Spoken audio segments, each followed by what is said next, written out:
कल्पना करो, तुम्हारी पूरी सिविलाइजेशन, तुम्हारा पूरा हिस्ट्री, तुम्हारी सारी टेक्नोलॉजी और तुम्हारी पूरी वर्ल्ड सिर्फ इसलिए खत्म हो जाए क्योंकि एक सोया हुआ गॉड अपनी आंखें खोलने वाला था।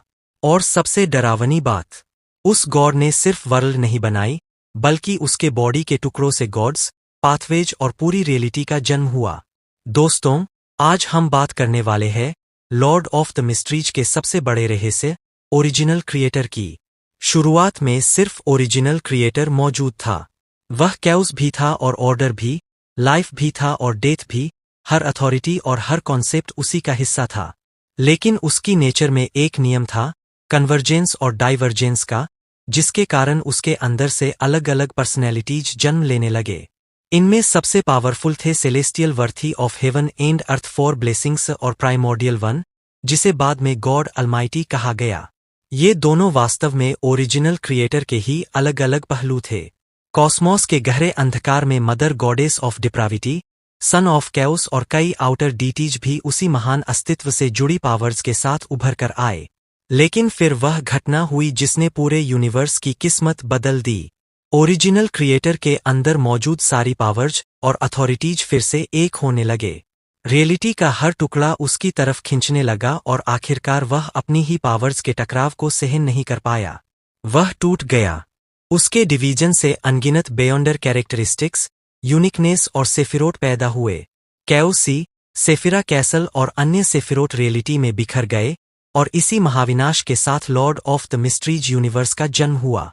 लाखों साल बाद मॉडर्न अर्थ का युग आया, लेकिन अर्थ कोई नॉर्मल प्लेनेट नहीं था। यहीं पर ओरिजिनल क्रिएटर के सबसे इंपॉर्टेंट अवशेष और कई सेफिरोट सील थे। नोवेल के अनुसार चेरनोबिल के नीचे साइंटिस्ट्स ने एक ब्लैक ऑयल जैसा अजीब सब्सटेंस डिस्कवर किया। उन्हें लगा कि यह एक नया एनर्जी सोर्स है, लेकिन असल में वह कैओसी का इफेक्ट था। जितनी ज्यादा रिसर्च हुई, उतना ही ओरिजिनल क्रिएटर की स्लीपिंग विल जागने लगी। फिर धीरे धीरे डिस्ट्रक्शन शुरू हुआ। कॉन्टिनेंट्स टूट गए, सीज उभर आए, माउंटेन्स बिखर गए और पूरी मॉडर्न सिविलाइजेशन कोलैप्स हो गई। अरबों लोग मर गए और ह्यूमैनिटी को समझ ही नहीं आया कि उनकी बर्बादी का कारण क्या था। लेकिन पूरी तरह रिवाइव होने से पहले ही कन्वर्जेंस और डाइवर्जेंस का नियम फिर से एक्टिवेट हुआ और ओरिजिनल क्रिएटर एक बार फिर टूट गया।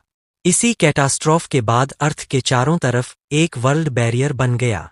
यह बैरियर ओरिजिनल क्रिएटर की बची हुई पावर और अर्थ पर मौजूद सेफिरोट के इफेक्ट से बना था, जिसने mother goddess of depravity, son of chaos और बाकी आउटर डीटीज को अर्थ के बाहर रोक दिया। और यही लॉर्ड ऑफ द मिस्ट्रीज का सबसे डरावना सच है, ओरिजिनल क्रिएटर कभी पूरी तरह मरा ही नहीं। उसकी विल आज भी हर बेयॉन्डर कैरेक्टरिस्टिक के अंदर जिंदा है। हर एडवांसमेंट, हर गॉडहुड और हर पाथवे के पीछे उसकी परछाई मौजूद है। और अगर एक दिन सारे पाथवेज, सारे सेफिरोट और सारी अथॉरिटीज फिर से एक जगह इकट्ठा हो गए, तो शायद पूरा यूनिवर्स दोबारा अपने क्रिएटर के जागने का दृश्य देखेगा। और उस दिन हो सकता है कि कोई भी बचाने वाला न हो।